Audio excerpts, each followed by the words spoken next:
Hello and welcome to the North Bank podcast. Well, we have had a very interesting few days, haven't we?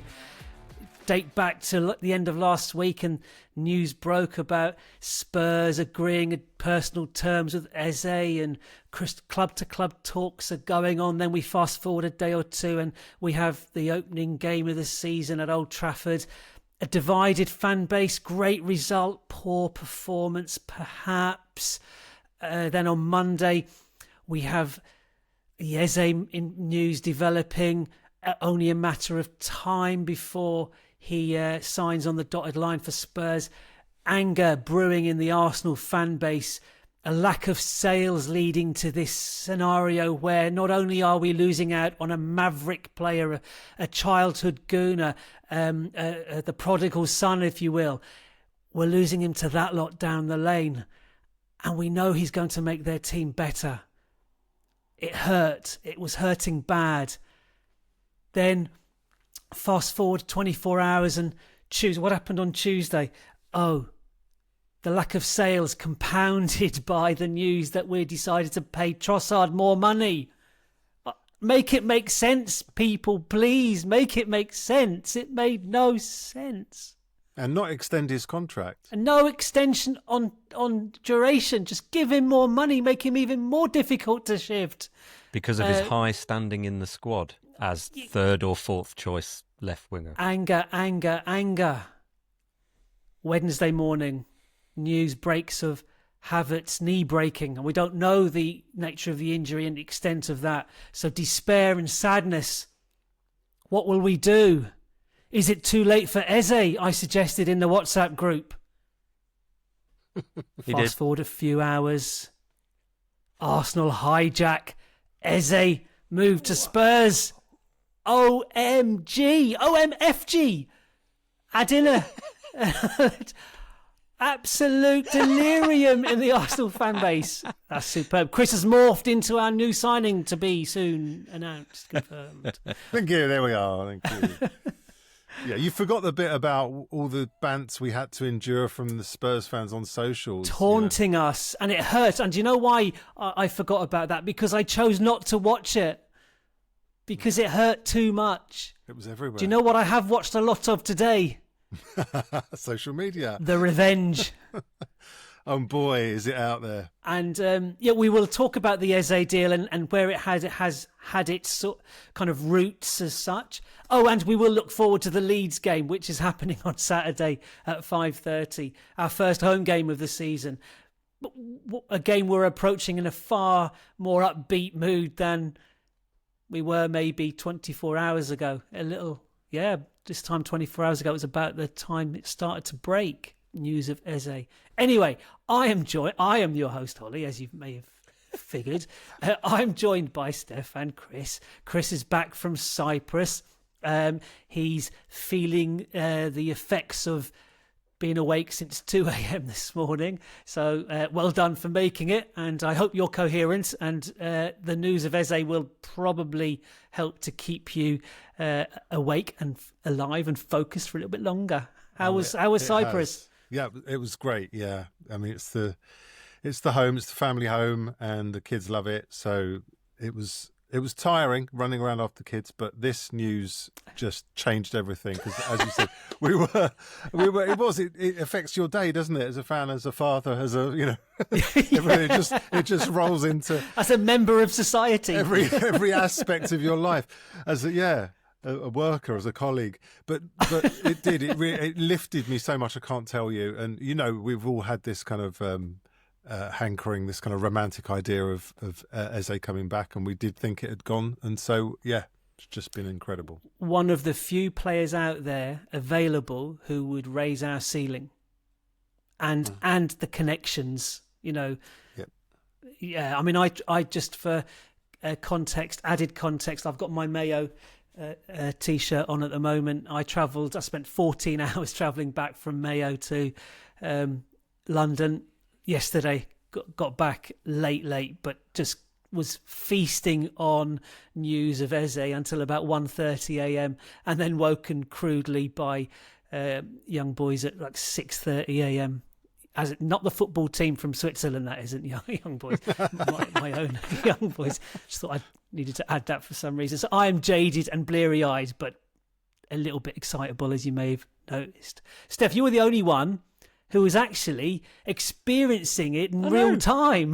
Mr. Miserable over Chris here, was Mr. flying. Grumpy, Eeyore, who hates all the transfer speculation and all that kind of stuff, and let alone the fact that you were both travelling, you back from Ireland, you back from Cyprus, and I was here. I couldn't help but get swept up in it because it was them lot, and because it was a hijacking, and because, like you alluded to in our post United review, alluded to the fact that what we could be doing is what United did with Sesko, and just kind of sitting in the background, letting them do all the hard work, and then just come in and go, bang, we'll match your offer because we know the player wants us. Because of all that, all those ingredients, you couldn't help but just get swept up in it. And so I also felt a little bit stunted because I was kind of like, guys, No guys. outlet. There's no outlet. Go But and it tell was- the sheep or something. You know. Yeah, go tell the chickens. It was unreal. So I couldn't help but get swept up in it. And I think it's not just the player and what he could bring as a player on the field. It's the man behind the player as well.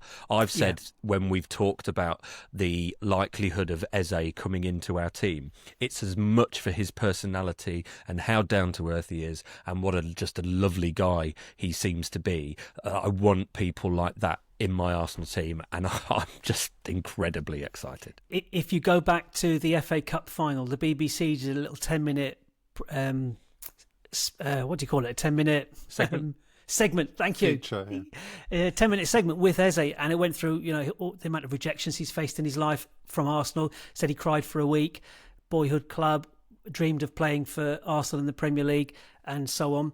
And he just came across so well. Like an articulate, intelligent, thoughtful young man. Yeah. And as you say, and apparently Arteta checked in with the England component of the Arsenal team, and from that moment, Arteta was, I want him. The report back, the feedback from the Arsenal's England contingent was obviously glowing in its praise for Eze as a character, but also as a footballer.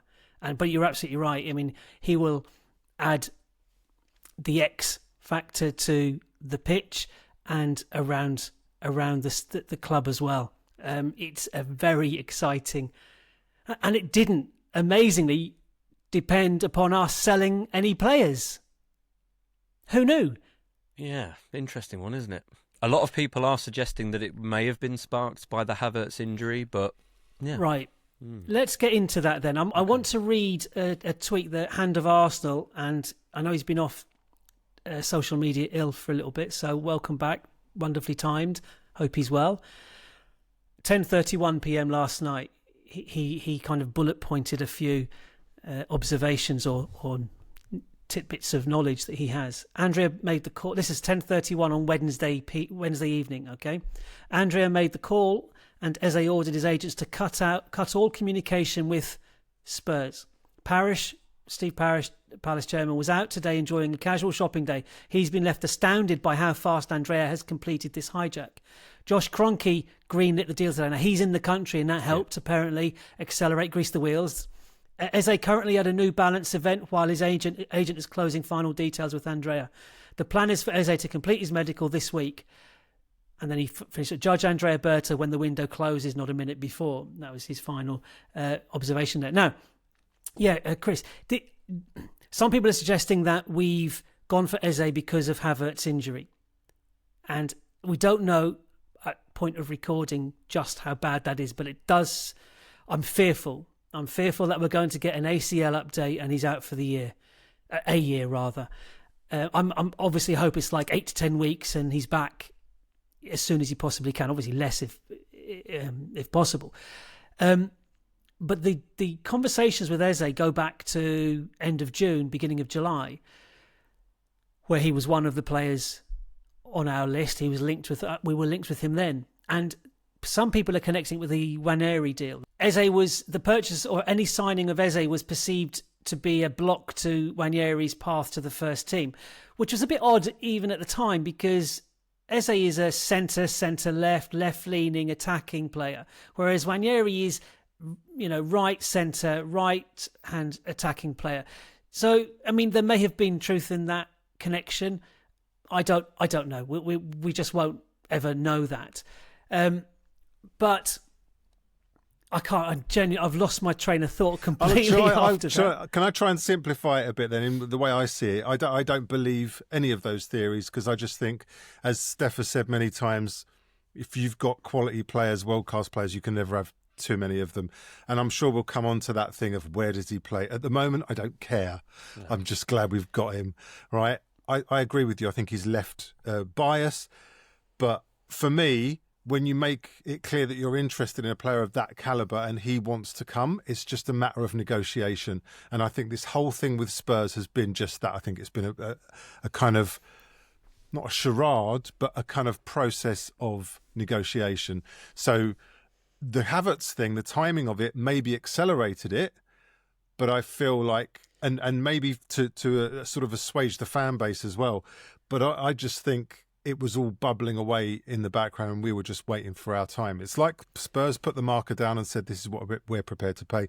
And Arsenal were then, well, if that's the case, here's the money you want and we'll make it simpler for you as well. Some things I have heard.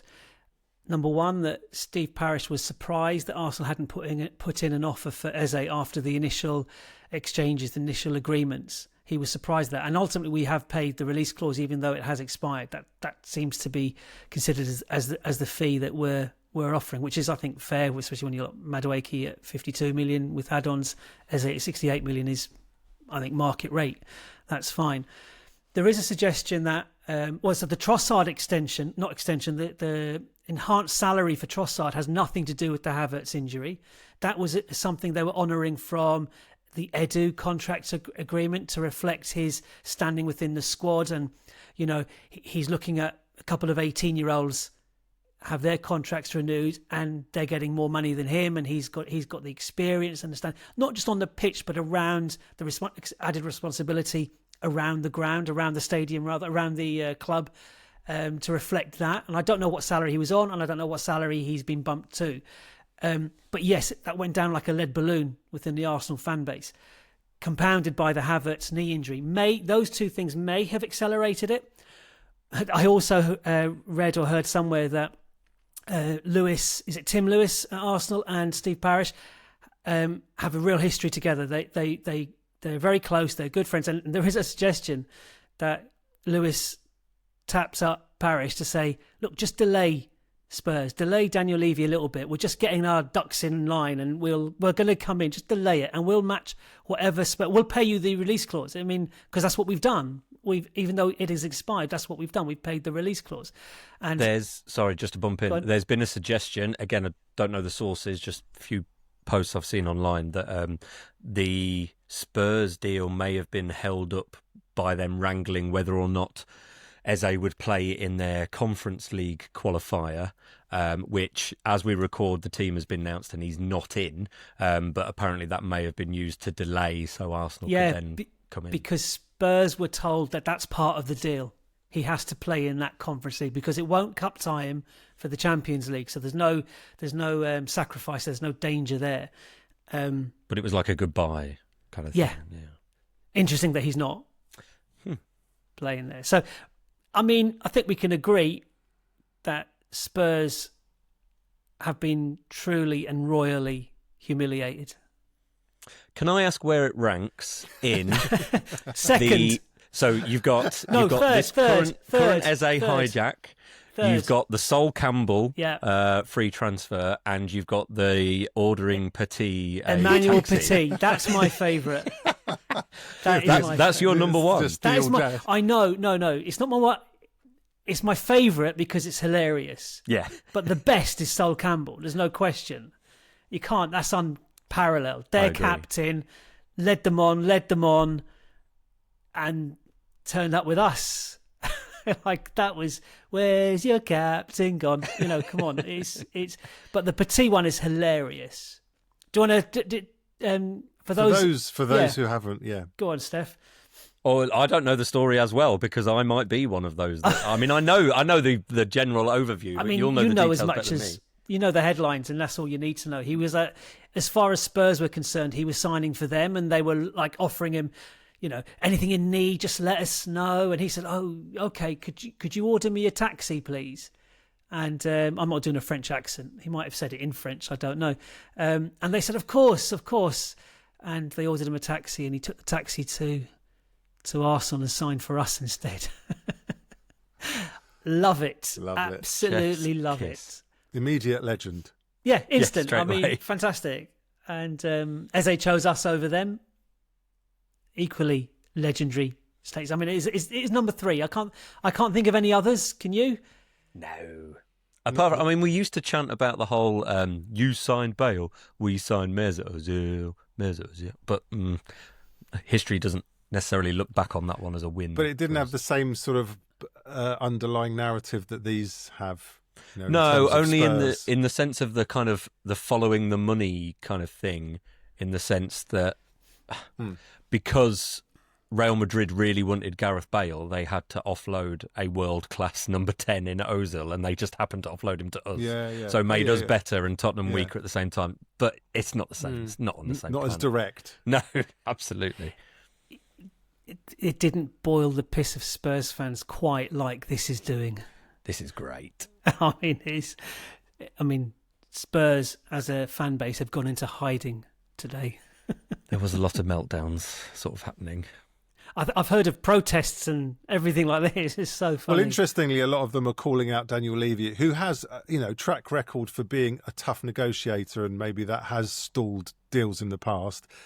This one, I don't think any chairman or negotiator would have been able to do anything about it. The second as they made it clear that Arsenal came in, it was them or bust. That there was no way Levy could negotiate his way to getting him to come. Yeah. I think the Spurs fans are of the opinion that if Levy hadn't obfuscated and dallied and tried to negotiate, that the deal could have been done last week.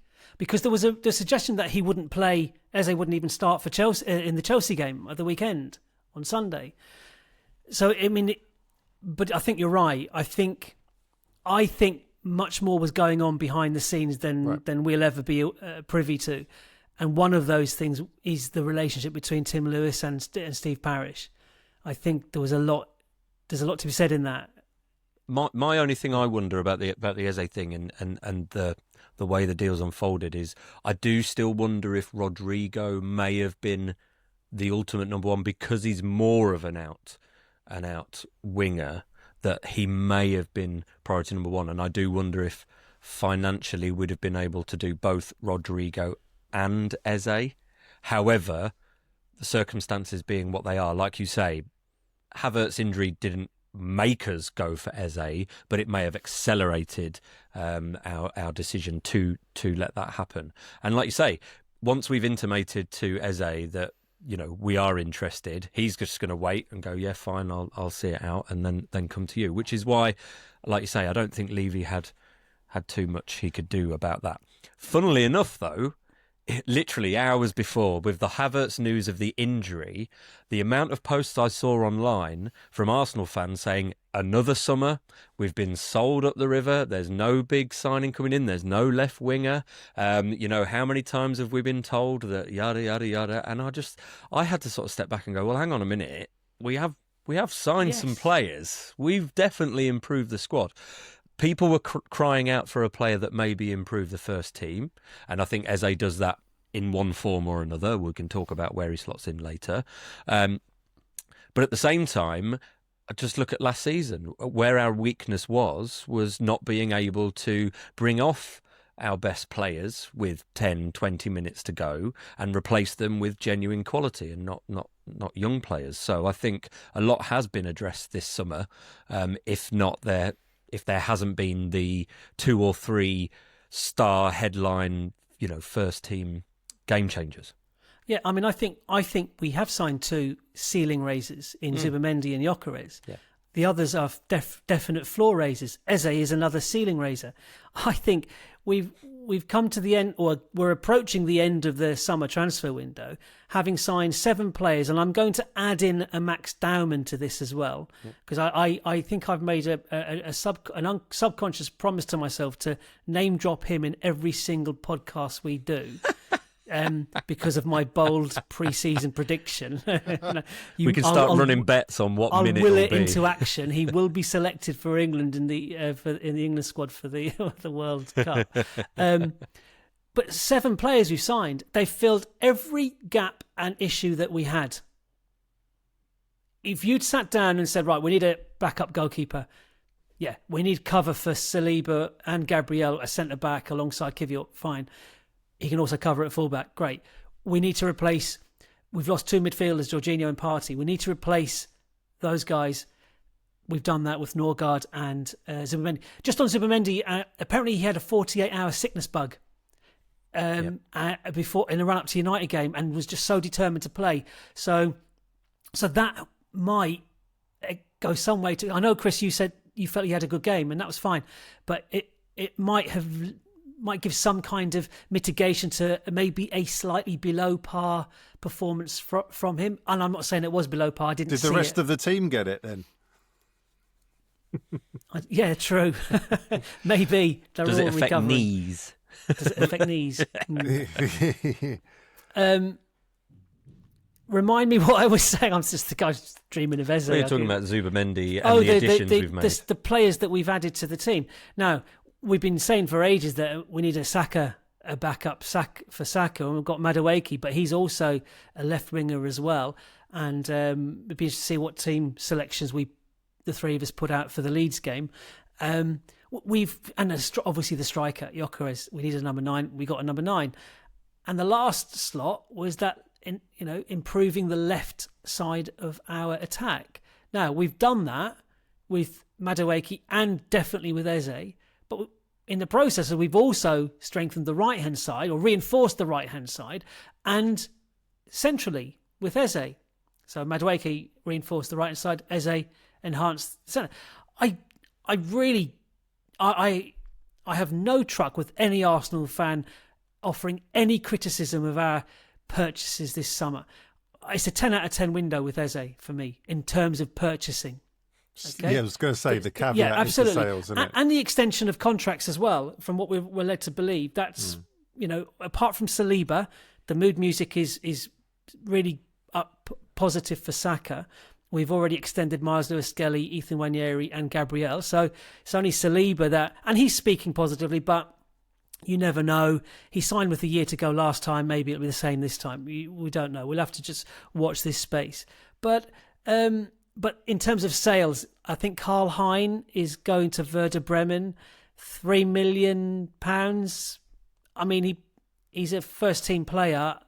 He played international. Would have liked a little bit more. I'm hoping there's a sell-on clause in it, kind of embedded into that deal. I mean, I don't know. We've been pretty crap at selling. Now, that was a problem for me when I thought it was preventing us from signing Eze. Clearly it wasn't and hasn't. So I'm a little bit less. We still need to sell. We need to get better at selling. And we've got some players there. Paying Trossard more is not a way to become better at selling, if you ask me. But there's Vieira and Nelson and Lokonga still there as well. I mean, Trossard's not going anywhere. Although the Athletic did say today that this increased salary doesn't necessarily preclude the sale of Trossard. So it's just we were honouring a promise we made to him. And look, I get that. It engenders a good feeling in the changing room. The other players will be pleased that their mate has been rewarded for his contributions when he was promised. There's no reneging. We've had a lot with Gyökeres and Isak becoming quite toxic with their clubs, with whom they've performed really well, and a mutual beneficial relationship has taken place. But a complete breakdown based on accusations of reneging promises and gentlemen's agreements and so on. Nice to see that we're not that club. That's not how we do. We promised to pay Trossard more to reflect his standing within the squad. And the fact that for what we paid for him, he's actually delivered. You could argue, I suppose, that giving someone more money, as we've done, like with Nelson, for example, does make it harder to shift them, and particularly when you haven't extended their contract length. That for me is a bit of a stumbling block when it comes to selling Trossard. And the other thing, about the sales, and I've said this before, it's not just about the money we bring in, it's about having a leaner squad. It's about looking around and not seeing people train with you who are clearly on the way out, and you're thinking, these guys are peripheral, just affects the kind of mood of the place. You want to look around and see pure competition and a leanness, and know that everyone getting on the coach is in that squad and, competing for the 11, not look with one eye on the exit. There was a picture of training. You know how they obviously have their little games, and then they take a picture of a team that won a particular game in training, and Fabio Vieira looked miserable. Oh yeah, I saw that. He was like on the end of it, wasn't he? A teenage kid who'd been taken on a holiday to a place he just had no interest in. Yeah, so, and I think where I'm at now is I don't mind necessarily if the transfer fees are a little bit lower than I would necessarily like for some players, but I think loans now for the likes of Lokonga, Hein would be one of them, Nelson even as well. Loans do nothing. Fabio Vieira might be slightly different because his deal was a little bit more lucrative, and I wonder if they think that he could develop a little bit more, so he could go on loan. But yeah, it's like you say, sales now. There's no long-term future for those players. As sad as that might be, it's just kind of the way it is now, and especially now we've bought even more. Do you think we'll buy anyone else? Well, if as we think the Eze deal isn't necessarily tied to the Havertz injury, there's a suggestion. Sterling. Behave. There is a suggestion that Havertz could be 3 months. So a short-term loan until January for someone, a more traditional number 9, as it were. Ollie Watkins. Well, but he's not going to do a short-term loan, and I'm not sure we're going to pay what Villa want. If Villa are doing anything, they need sales, they need money funds. I couldn't believe that I saw Villa might be interested in Nicholas Jackson, Chelsea, because, I don't know, Watkins is better in my head. So yeah, but they got rid of Duran in January, didn't they? Yeah, maybe they just want another option. But again, I just don't think Villa have got the wiggle room money-wise. No. They kind of need to sell. I mean, I like Watkins, but I know that's not. Yeah, get all the Arsenal fans together at Arsenal. Well, he certainly would. Yeah, absolutely, and most of the England team at this rate as well, which I have mixed feelings about. But there we go. Yeah, I don't know. I mean, there was even rumours. I watched Real Madrid versus Osasuna the other night, and it was why I don't really know. It was the most boring game I'd ever seen. But yeah, even the way the cameras were picking up Rodrigo, he is a story now about the fact that he's not being used. Didn't come on as a substitute again. So what happens there? Who knows? Well, I'm going to look into my crystal ball again. Mystic Holly, and I've been called a lot worse in my time, and probably will be again. But anyway, I'm going to say that Spurs will pivot now to Savinho. They'll pay what's needed because they're smarting after this they need a win. Hijacking. Yeah. And Man City will only let Savinho go if he wants to, if he indicates that he wants to, number one. But if Spurs pay, was it 50 million, I think was the amount I heard suggested. And then Man City will go for Rodrigo. So Spurs fans will definitely say they got the better deal and they've made Arsenal's challenges better by doing so. And Rodrigo probably does. I think Savinho got 1 goal last season.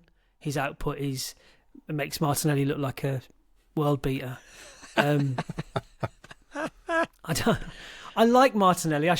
We all do. Yeah, it's just the output. It's yeah, exactly. I think Steph, you said the last time. This is who he is. Maybe we have to acknowledge that constantly looking for him to improve might not be fair to him. So, and he's a very, very good player. Let me ask you this question. How would you feel about us selling Martinelli now? I'd feel slightly more appeased than I did before, knowing that Eze could be an option out there as well. Again, it would depend on the deal that would be struck, because I think in some respects, yes, his output could be better, but I'm just speaking for myself, I probably undervalue him to a certain extent as well, and I worry that whoever came in for him, that fee would reflect that perception of him as this kind of 50 million. I wouldn't want anything less. No, but then I've said 40 for Kivior, and that by all talks 30 might do it. I think Arsenal have said 30, haven't they? Yeah. Which for me is just mad. Especially, the problem is now is there's no comparisons. There's one deal compared to another doesn't make any sense, does it? So this is the problem with the market. It's all about who's selling, who they're selling to, the player they're selling. All those other factors really matter now, whereas before... The backdoor conversations. This is why, Arsblog on their recent episode said every time the presenter, Andrew, Arsblog himself, turns round, Liverpool are selling another player he's never heard of for money he cannot believe. We call it the Tyler Morton effect. Yeah, sure, exactly. Principle, We're just not in that bracket, really. So 50 million would be minimum for Martinelli, but who knows now. Well, where have you heard Havertz 3 months? I'll take that. Literally just internet talk, pure speculation. Okay. I think there's no genuine source. Who knows? And where did he do this injury? Supposedly in the Man United game, but then he walked off and was, okay. So that's why it's probably not as long term. It's not an ACL or anything like that. I mean, and I'm saying this in retrospect, I wouldn't have wanted this or wished this, but I'd definitely trade a 3-month knee injury for Havertz for Eze for 4 years, 5 years, 3 months, and he comes back okay. I mean, don't we still listen? We all love Havertz. Arteta values him. He'll play a lot of minutes. I mean, Steph, you even said that he would start. This is before we'd signed a striker. You said, regardless of striker, you would predict that Havertz would start the first game of the season. I thought he would, yeah. I mean, fingers crossed it is only 3 months. That would be great. That really would. We've got a game on Saturday. Oh, yeah. Should we talk about it? I've just got into transfers. I've just discovered the enjoyment of them. My work here is done. Leeds United, newly promoted, up even further because they beat Everton in their opening game of the season, 1-0 at Ellen Road. They've signed 9 players. They've just agreed a deal today or yesterday with what's his name? AC Milan striker Noah Offercourt. I might have that wrong. All 9 of their signings have been 5'11" or more. I'm feeling increasingly irrelevant in my statue. Is this the post-Messi era? This is the post. I'm moving away from midgets. Messi. Yeah.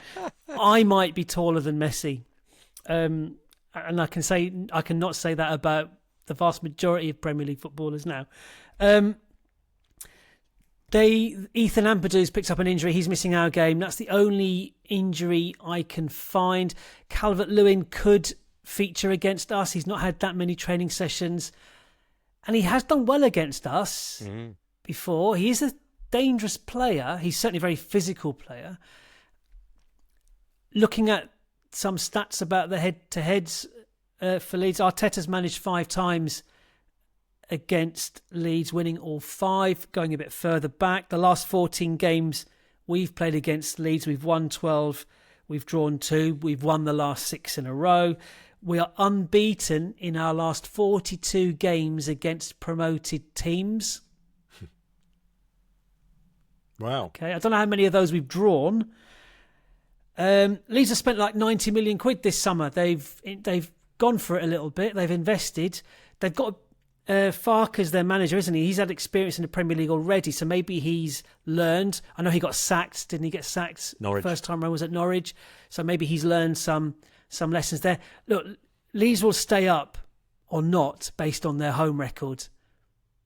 making Ellen Road a fortress. And I used to live in Leeds. I've got a soft spot for Leeds.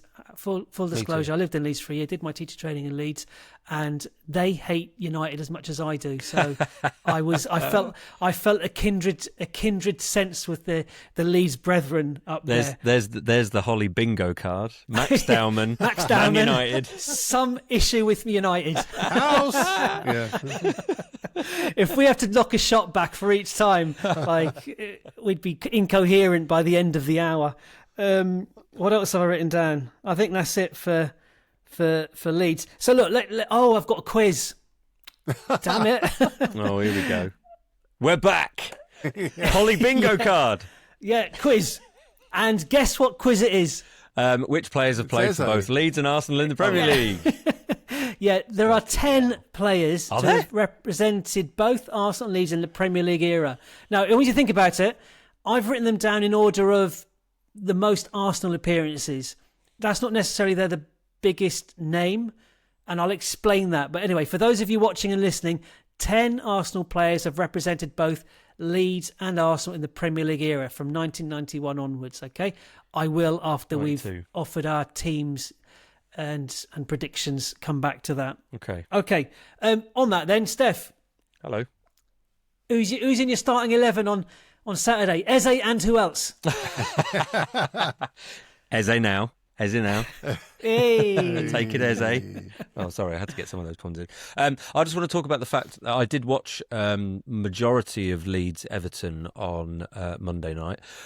Leeds were the better side, created more chances, although they were a bit lucky. I'm not sure about the penalty decision. It hit Tarkowski's arm, his arm's by his side. Yeah, there was a bit of a lean. For me, I don't want that as a penalty. There's quite a lot of similar names from the last time they were up in the Premier League. So Struijk, I think, was in midfield. Willy Gnonto, I think he's Italian. Willy Gnonto, playing up front. He's quite busy. It's whether or not they can score enough goals. Like you say, the home form is going to be a big factor. So it'll be interesting to see how they line up. See, everyone knows how Burnley's going to play because Scott Parker's Burnley are defensive. It's all about shutting the opposition out. Whereas Leeds, I think they're a little bit more fluid. Daniel Farke, I know from the time when he was a Norwich coach, a little bit more of that kind of modern football about possession, high turnovers, that kind of thing, which could be quite successful if they've got someone that can put the ball in the net, but at the same time, could also not do so well. But we'll see how it goes. But yeah, it'll be a tough game. So they could have two strikers in addition to the team that played on Sunday then against us, and Calvert-Lewin and Okafor. Something like that, yeah. Sorry, Noah. Yeah, it'll be interesting. I also think there was a point a few years ago when Fulham spent silly money, 80, 90 million, and everyone said, they're trying to buy their way in order to stay up. It didn't work. Whereas actually now a newly promoted side coming up and spending that money, I don't know if it moves the dial as much in terms of news, because there's just so much money awash in the blowing Premier League now that this is why a lot of people are complaining about the difference between those Premier League sides who are kind of entrenched and the Championship. It's such a big gap to bridge now. Well, I think, is it 2 seasons in a row? 2 seasons in a row. Come up? Newly promoted sides go down. I think this season... Yeah. There's the best chance of someone staying up because the likes of West Ham look terrible. Brentford look terrible. Everton, we've got no idea. Wolves is another one, yes. A friend of mine supports Wolves and they're not overly optimistic, having sold Cunha and Aït-Nouri as well. So yeah, anyway, sorry. Just thought I'd talk about the opposition a little bit. Leeds. That's because I've gone for exactly the same starting lineup as we had against United. Raya, White, Saliba, Gabriel, Calafiori, Odegaard, Zubamendi, Rice, Saka, Gyökeres, Martinelli. Okay. There was the open training session. I don't think Timber took part in it. He was missing for certainly parts of it. Yep. Obviously, Havertz is not available. But okay, Chris, who do you think will line up for us? Slightly different, but I agree. The back four certainly, because I think it's the most offensive, and the right side with White is just the most fluent, and I just think they'll want to utilise that for the first home game. And obviously Calafiori is just with his mane galloping wherever he feels like going. But I'm going to start Madueke on the left instead of Martinelli. I also have started with Madueke, and I based that on observations from the open training session they had, because Madueke and Saka swapped, and that would be interesting, wouldn't it? That'd cause a few conundrums for the opposition. Well, and in game, I'd love to see that kind of thing going on rather than just fixed. We've seen it before, but yeah. Can I ask a question? Because I definitely would like us to try something different in the front line. Is that what you think Arteta will do? Okay, this is what I want, and it's what I think he will do as well, based on that training session. Yeah. Chris, do you think... I'd like to see it as well as I think he may be inclined. I didn't know about the training session. I didn't see that, but I just had a feeling that it was a good time to blood him as a starter. Yeah. You talk about Martinelli's strengths, and they're defensive, unfortunately, at the moment. Are we going to need those qualities at home to Leeds United? Exactly. Yeah. So what qualities would we rather? You could argue, Steph, that it's a great opportunity for him to score a goal, get an assist, claw back some confidence. But I'd rather give those minutes now to the new boy. Let him see if he can prove himself. I don't know. Yeah, sure. I've also gone for Lewis Skelly at left back. I think he might alternate because Calafiori is a bit brittle. I know it's been a week, but it's still. I think Lewis Skelly's done nothing to warrant being benched. We're so blessed in the fullback position. It really. I mean, I've picked White on the basis of he's a better offensive fullback than Timber, but if I look at the team sheet and we've got any two from those four, it doesn't really. Certainly for this game, I don't care. Yeah. They're all superb. They do not diminish our team in any way. In fact, substituting them for each other, in theory, in practice, even makes us better because they're fresher, and still brilliantly technical, astute players. Feels more like in you get it a lot in American sports. So whether it's basketball or even American football to a certain point, where you just sort of trade in players in and out, and the idea is to not have a huge amount of drop off. Yes, great. Right, scoreline. Steph, I'm confident you're not going to pick a draw now. Are you? Yes. Why? Well, because you picked us to beat United, and I know it's because you weren't at the game or weren't going to the game, but home to a newly promoted team. We have to win it. As simple as that. Yeah, we do. So. That's why I've gone 2-1 Arsenal. Chris. Squeaky bum. One of the first games I ever saw was a home draw with Leeds back in the 1800s, But that's when Leeds. That's when we are Leeds. That's when Leeds were dirty. 2-2. But I'm not calling that. I did think this I thought that was your prediction. That was your prediction. No. I did have though. In all seriousness, I did feel that this game could be a potential kind of banana skin in the sense that we'd overcome United, and there was this great euphoria of yes, we got through that, and we didn't play well, and then we kind of take our eye off the ball a tiny bit for the supposedly easier game. And I just hope that doesn't happen. Obviously, I think it's 2-0. I don't see them scoring. The only reason that might not happen, Chris, is because our performance was so crap. We stank the place out, so there's no complacency. We've got no justification for any complacency. In fact, so I think we said in our post United pod, Steph, that we're just looking for. You said that in the United game there wasn't one Arsenal player on his day that imposed themselves or that it was their game. We're looking for 2 or 3, not a massive transformation, but 2 or 3 players for whom they do step up and they do dominate and impose their. I'm talking about Saka and Rice basically.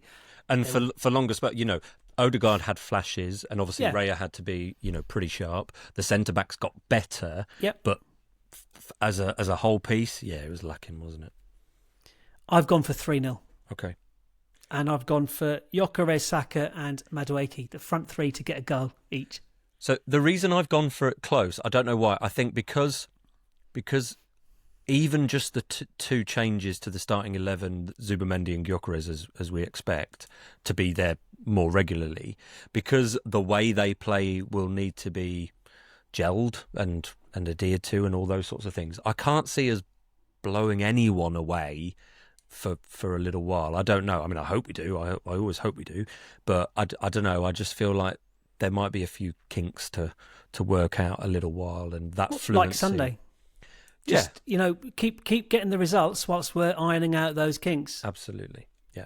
We'd settle for that. Can I offer one cautionary note, however? What game number was it last year that we drew 1-1 with Brighton? Oh, God. 4? Game number 2. Was it? My Mrs. Jenny was at that game. Yeah, it was. Guess who's coming on Saturday? No, you're kidding. Soz. Really? Yeah. Oh. So this is a final chance. If it's drop points, never shall the two meet again. The Emirates and Jenny. That is. The problem is now, because I stand literally behind you. Yeah. If things start going our way, I'm not going to apologise for the evil stares I'm going to be giving to your wife. I'm just putting it out there. Because now I am literally going to blame her for the whole thing. I'm joking. No, I will as well. So don't, it's like... Just march her out on the ground. Yeah, don't we'll feel both bad. grab her like security guards. Don't feel bad, Steph. No, I'm looking forward to it. We have to look, I wasn't... Although I predicted 3-1 against United, that was really me just trying to convince myself that we would win the game. We won the game, 3 points. That was... the only thing that was important about that was the result. I'm looking for the result. Absolutely. Look, that's the first and foremost, the most important thing. 6 points from 6 points. That's what we need because of what's to come. Liverpool away next. But I would like a little bit of an uptick in performance from certain players God, yeah. In preparation for the Liverpool game. I'm assuming we don't have a midweek fixture next week either. So Nope. We've got a nice week to build on, hopefully, the improvements we see on Saturday. And bed in a certain new player. Well, Wow. I think the medical is booked for tomorrow. Friday, yeah. And, tomorrow, Friday. Sorry, so that'll be today when you guys are listening and watching. I think he's got to be registered by 12 noon on Friday if he's to be available for Saturday. I wonder if that time moves, because I read about that 12 p.m. thing, but that was for when Tottenham were looking at the deal in order for him to be available for Tottenham's game against Man City at 12:30. I mean, I don't know. I think but it's do cut they off for literally... Is there not... Is it just a cut-off point with the Premier League for the weekend, or does it depend on when your fixture is? Yeah, I don't know, because if the game's on Monday, then they can register on... I just want him ready for Liverpool. I'm not talking about... Well, and he's match fit. The thing is, he's match fit. He won't be used to our systems or anything. I think the best we can hope for is his introduction to the crowd before the game or at half-time. That'll be good.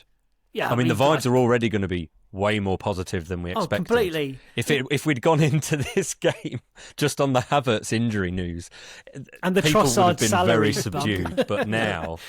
The different chance will be getting started with Eze. I mean, his name lends itself to something surely epic in terms of a chant. So, yeah, let's do it. Eze. Easy. I mean, my That's thing is to always make a joke when I get on the bus back to Norfolk with the Norfolk Arsenal Supporters Club. When we've had a very close game and it's been a bit squeaky bum, I always get on the bus and shout, easy. So everyone rolls their eyes, bloody hell. But now I'm just going to do it every game. Right, my quiz. Leeds. So 10 players who've represented both clubs in the Premier League era. I've got one. Go. John Lukic. Yeah, John Lukic played 19 times for us and 138 times for them. There are some big names on this list that I didn't... David Rocastle. Yeah, David Rocastle. He played 4 times for us. Now, it's the Premier League era, so don't... Obviously, he's played more than 4 games for us, but so it's just 4 games for us and... where's he gone? 28 times for Leeds. Both in the Premier League or when Leeds dropped down? These are just Premier League games. I can't remember this. I should reference the site I get this from. I'm not spending hours poring over data here. Is there like a youth player like Josh Da Silva or something like that? There is a youth player. What's his name? Sanchez No, what? No. Oh. There's bigger names than Why this. is that in there? Sanchez what? Well, Lee Chapman, but I think that's pre. No, too that's soon. 80s. Too late. Yeah. Yeah. Two goalkeepers. You've got one. Seaman. No. Vince Bartram. No, this goalkeeper played 23 times for us between 2000 and 2002 and 5 times for Leeds in 2014. Vito Manoni. No, he's English. What? Lee Harper. Sorry, 2002? Yeah, 2000 to 2002. Played 23 times for us and 5 times for them in 2014. Richard Wright? No, more, but that's more like you're in the right area. Move on. There's other names you'll get before. Taylor. Sorry? Taylor. Stuart Taylor. Yes, Stuart Taylor. Stuart Yes. Taylor. Yes, well done. You've got a former prodigy who scored in our.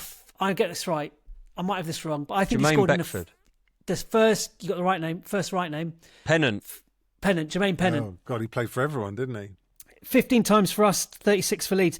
Did he score in the first game of the Invincibles run? Oh, yes, I think he did. Hat-trick. Yeah. Yeah, him and Perez, hat-trick each, was That's it? Yeah, okay. Right, you've got Ali you've Adier. got a current player for Arsenal. What? A current player for Arsenal. Played for Leeds. He was on loan there for a year, but not from us. What? Madueke. Brighton. Ben White. Oh, Ben White. Yeah, Ben yeah. White. Of course. 49 times for them, 161 for us. We sold this player last season to a club we have a close fondness for, even more so now. Eddie Nketiah. Eddie, 206 for us, 19 for That's where the phone celebration started. isn't it? Leeds. Right. A diminutive striker synonymous with Manchester City more so than anybody else. Dickov. Yes, Paul Dickov. 21 for us, 4 for them. I'm leaving one player deliberately till the end. These two are kind of your former youth players. A centre-back. Henri Lansbury. A centre-back who I think played for Cardiff as well. I might be wrong with that. He only played once for us in 2009, but he played 50 times for Leeds in 2016. Centre-back. I'll give you his name. Ignazi. No, Kyle Bartley. Oh, yeah. Do you play for Swansea? Swansea, I thought it was Cardiff, right? Yeah, Swansea. Okay. Rangers. And the other former youth player played 4 times for us between 2014 and 16 and 39 times for Leeds. I think he played for Rangers. I think he's a midfielder, but I might be completely wrong on both those counts. I'll give you his name, Glenn Kamara. Oh, God, yeah. And the biggest name of the lot, maybe David Rocastle aside, and I'm going to give you very misleading statistics here.